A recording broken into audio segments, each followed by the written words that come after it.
বগুড়া জেলার বাগবাড়ি অঞ্চলের ছায়াঢাকা এক গ্রামে দাদা মরহুম মৌলভী কামাল উদ্দিন, দাদি মরহুমা মিসিরুন্নেসা, নানা মরহুম আবুল কাশেম, নানি মরহুমা রহিমা খাতুন, পিতা মরহুম মনসুর রহমান ও মাতা মরহুমা জাহানারা খাতুন রানীর এক সম্ভ্রান্ত বংশে। এই বাড়িতে 1936 সালের 19 জানুয়ারি পিতামাতার 5 সন্তানের মধ্যে দ্বিতীয় সন্তান হিসেবে জন্মগ্রহণ করেন কমল ওরফে জিয়াউর রহমান। বীর মুক্তিযোদ্ধা, মহান দেশপ্রেমিক, বাংলাদেশি জাতীয়তাবাদের উদ্গাতা, স্বাধীনতার ঘোষক, শহীদ রাষ্ট্রপতি জিয়াউর রহমান। কলকাতার হেয়ার স্কুলে লেখাপড়া শুরু হলেও দ্বিতীয় বিশ্বযুদ্ধের সময় জাপানি বোমার আশঙ্কায় জিয়া চলে আসেন বাগবাড়িতে গ্রামের স্কুলে। 47 সালে ভারত বিভাগের ফলে তার পিতা চাকুরি সূত্রে বদলি হয়ে যান পাকিস্তানের করাচিতে। মেধাবী, উদ্যমী ও মার্জিত স্বভাবের জিয়া করাচির একাডেমি স্কুল থেকে 52 সালে দ্বিতীয় বিভাগে ম্যাট্রিক পাশ করে ভর্তি হন করাচির ডিজে কলেজে। তার স্বপ্ন ছিল ডাক্তার হয়ে দেশবাসীর সেবা করা। কিন্তু মধ্যপ্রাচ্য থেকে যুদ্ধ ফেরত তার চাচা ক্যাপ্টেন ডাক্তার মমতাজুর রহমানকে দেখে সামরিক বাহিনীর নিয়ম শৃঙ্খলা, স্বাধীনতা, সার্বভৌমত্ব রক্ষার মহান আদর্শে জিয়া উজ্জীবিত হন। তাই তিনি ভর্তি হন 53 সালে পাকিস্তান সামরিক একাডেমিতে অফিসার ক্যাডেট হিসেবে। 55 সালে সেকেন্ড লেফটেন্যান্ট হিসেবে কমান্ডো ট্রেনিং গ্রহণ করে সুদক্ষ প্যারাট্রুপার হিসেবে সুখ্যাতি অর্জন করেন জিয়া। ওই বছরে বিদেশে উচ্চতর প্রশিক্ষণ গ্রহণ করেন।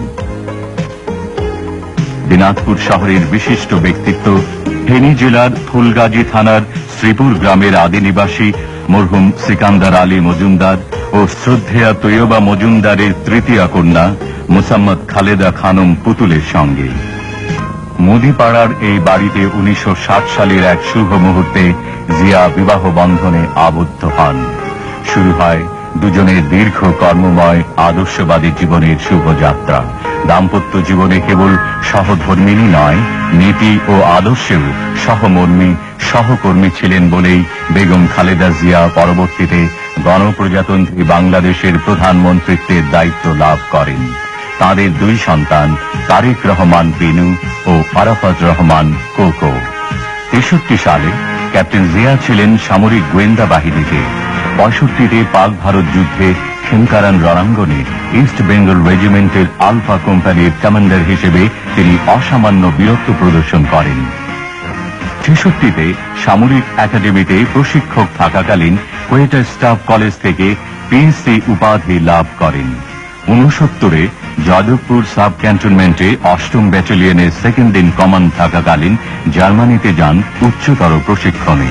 সামরিক বাহিনীতে থাকাকালীনই তিনি অনুভব করেছেন পাকিস্তানি শাসক গোষ্ঠীর শোষণ ও স্বার্থপরতা। বেদনার সঙ্গে লক্ষ্য করেন বাঙালিদের প্রতি অবহেলা ও ঘৃণ্য বঞ্চনার অজস্র দৃষ্টান্ত।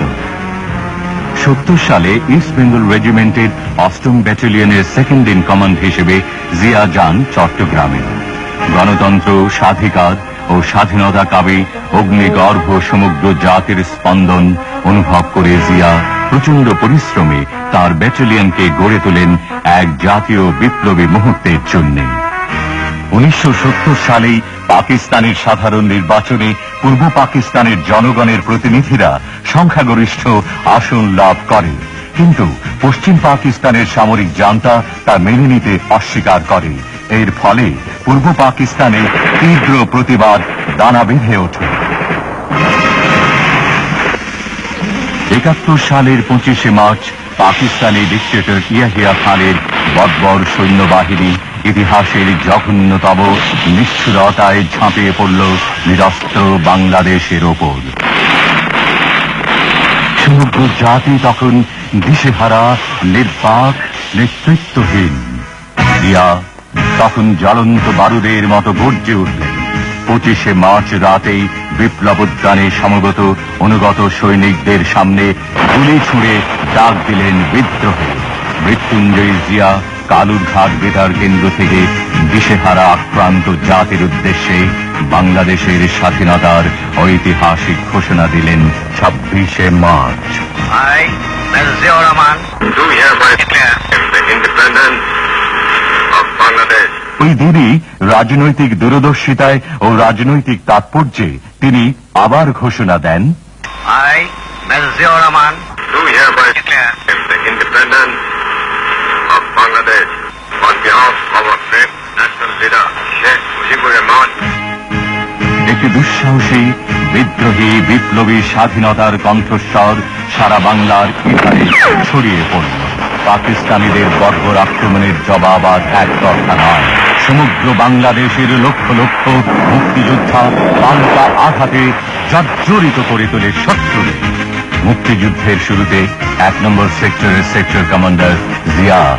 যুদ্ধের সুবিধার্থে তখন বাংলাদেশকে 11টি সেক্টরে ভাগ করা হয়।